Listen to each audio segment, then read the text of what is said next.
যে গৌরব তপাদার লক্ষ লক্ষ মানুষকে মোটিভেট করেছে, সেই মানুষগুলোই আজকে তাকে গালাগাল করছে।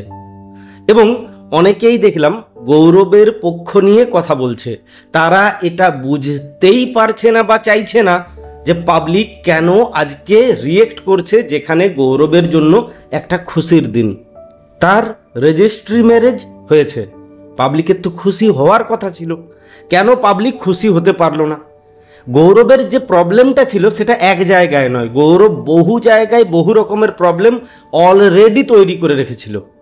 অন্তরাকে যখন সে তার ভিডিওতে নিয়ে আসে, একটার পর একটা ভ্লগ বানাতে শুরু করে, তখন তার রিলেশনটা আর পার্সোনাল থাকে? এরপরে অন্তরা যখন গায়েব হয়ে যায়, যখন পাবলিক বারবার করে জানতে চাইছে অন্তরাদের কি হয়েছে, আমি নিজেও জিজ্ঞেস করেছি যে আর তো অন্তরাকে দেখি না।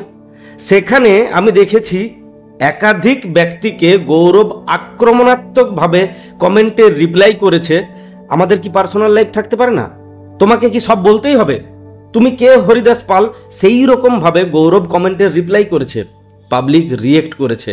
কারণ তার কাছে গৌরব যতটা গুরুত্বপূর্ণ ছিল, অন্তরার অস্তিত্বটা ততটাই গুরুত্বপূর্ণ ছিল। তারা কিন্তু গৌরবের স্ত্রী হিসেবে অন্তরাকে দেখেছে।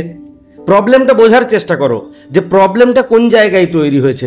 তুমি শুধুমাত্র মোটিভেশনাল স্পিকার নও, তুমি রিলেশনশিপ নিয়েও কথা বলছো। কিভাবে একটা রিলেশনকে ইমপ্রুভ করা যায় তুমি সেই নিয়ে একটা দুটো নয় অনেক ভিডিও বানিয়েছো। তারপরে তুমি তোমার রিলেশনটাকে পাবলিকের সামনে প্রেজেন্ট করছো, পাবলিককে দেখাচ্ছ তোমার রিলেশনটা, তোমার পুরো ফ্যামিলি দেখাচ্ছ, যেটা একটা মারাত্মক ভুল ছিল। তুমি তোমার পার্সোনাল লাইফটাকে পাবলিকের সামনে প্রেজেন্ট করেছিলে, ভিউজ বা অর্থ যাই হোক না কেন, তুমি যখন সেটাকে প্রেজেন্ট করলে তখন সেটা তোমার যে অডিয়েন্স বা তোমার যে পুরো পরিবার, তাদের অংশ বা অঙ্গই হয়ে যায়। সেখানে আর অন্তরা আলাদা কেউ নয়, অন্তরা পাবলিকের কাছে একটা ফ্যামিলির মতোই। কিন্তু তুমি কি করলে?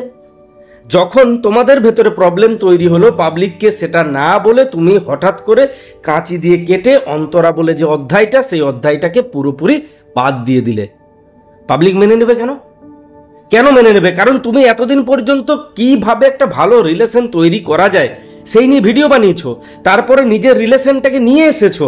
পাবলিক কি দেখেছে? এই রিলেশনটাই হচ্ছে সেই রিলেশন, যে রিলেশনটার মতো আমাদের রিলেশনটা হলে আমরা ভালো থাকবো। কারণ তুমি রিলেশনশিপ নিয়ে কথা বলেছো, অনেক ভিডিও বানিয়েছো, তারপরে তুমি তোমার রিলেশনটাকে দেখাচ্ছ পাবলিককে। পাবলিক তো এটাই ভাববে এমন রিলেশন হওয়া উচিত। তোমাদের ব্রেকআপ হয়েছে, হতেই পারে, হতেই পারে, এটা একটা স্বাভাবিক ঘটনা। কিন্তু যখন তুমি পাবলিককে পুরোটা বলেছিলে, তখন কেন বললে না ভাই যে তোমাদের কেন প্রবলেম হলো? তুমি ভেবেছিলে ভিউজ ডাউন হয়ে যাবে, চ্যানেল ডাউনে চলে যাবে, লোক রিয়েক্ট করতে পারে, কারণ আমি লোককে এতদিন পজিটিভ গল্প শুনিয়ে মোটিভেট করেছি, কিন্তু লোক রিয়েক্ট করতো না। যদি তোমরা দুজনে মিলে একটা ভিডিও বানাতে, আমাদের ভেতরে প্রবলেম হচ্ছে, আমরা আর একসঙ্গে থাকতে পারছি না, আমাদের উচিত সরে যাওয়া। তাই আমরা দুজনে মিলে সিদ্ধান্ত নিয়েছি আমরা সরে যাব। সেখানে তোমার মতামত থাকতো, অন্তরার মতামত থাকতো। আমি 100% নয় ভাই, আমি 1000% শিওর সেই দিন প্রত্যেকটা মানুষ তোমার সঙ্গে থাকতো, তোমার সঙ্গে থাকতো, তোমার সেই ভিডিওটা ভাইরাল যেত। যদি তুমি তোমাদের এই লাইফটাকে পাবলিকের সামনে নিয়ে এসে দেখাতে, এই কারণের জন্য আমরা সরে গেলাম, সেটাও সবার কাছে একটা মোটিভেশন হতো। আমার মতো অনেক লোককে তুমি মোটিভেট করেছো, অনেক লোককে। আমি যখন অন্ধকার জগতে ছিলাম, তখন গৌরব তপাদার আমার কাছে কি ছিল যেটা আমি বলে বোঝাতে পারবো না। আমি অনেকবার অনেক ভিডিওতে কমেন্ট করেছি, না তো কোনোদিন সেখানে কোনো রিয়েক্ট না কিছু, আমি আশাও করিনি। আরও এক জায়গায় গৌরব তপাদার একটা মারাত্মক প্রবলেম তৈরি করে, যার প্রভাব ওর চ্যানেলে ভয়ঙ্করভাবে পড়েছিল। মনে আছে সেই দাদাগিরির কন্ট্রোভার্সি, যেখানে সিনেবাপ আর বঙ্গাই লেগে গিয়েছিল?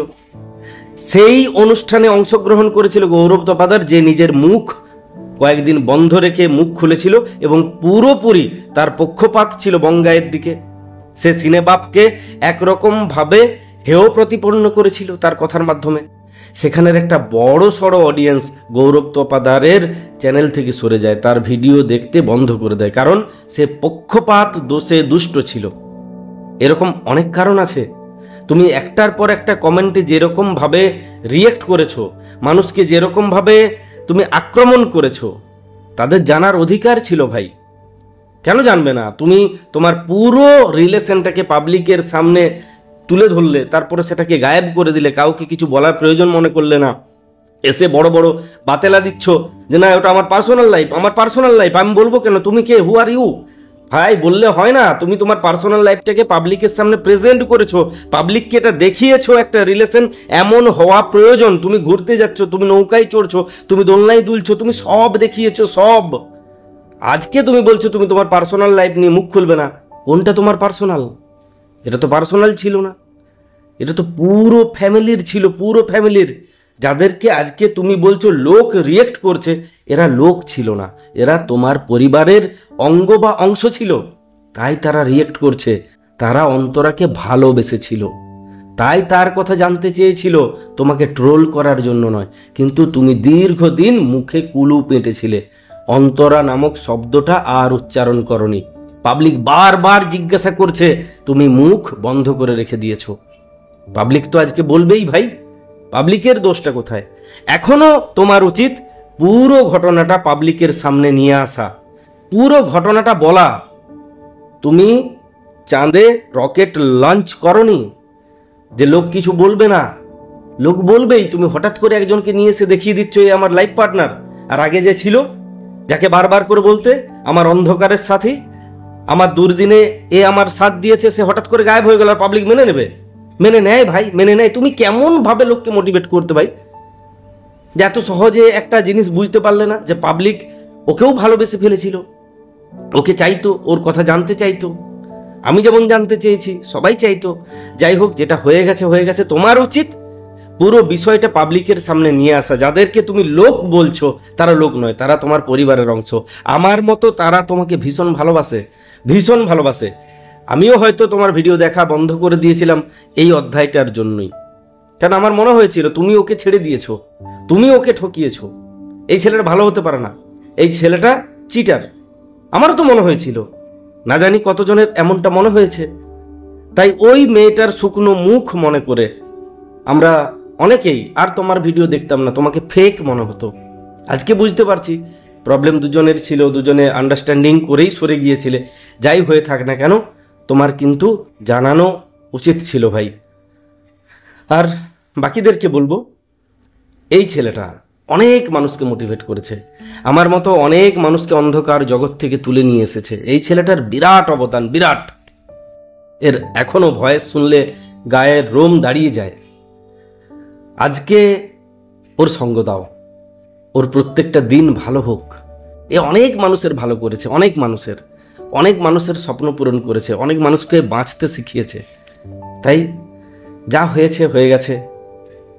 তোমাদের মতো আমারও ভীষণ জানতে ইচ্ছে করতো অন্তরার কি হয়েছে, হঠাৎ করে অন্তরা কেন পর্দার আড়ালে চলে গেল। যদি জানায় তো ভালো, যদি না জানায় আর জানার দরকার নেই। কিন্তু আমরা পাশে আছি, গৌরব তপাদার আমাদের পাশে ছিল, আমাদেরকে বিভিন্ন রকমভাবে মোটিভেট করেছিল। আজকে আমরা আর তাকে হেয় করব না, আর উল্টোপাল্টা বলবো না। ও ভালো থাক, ওর ভালো হোক।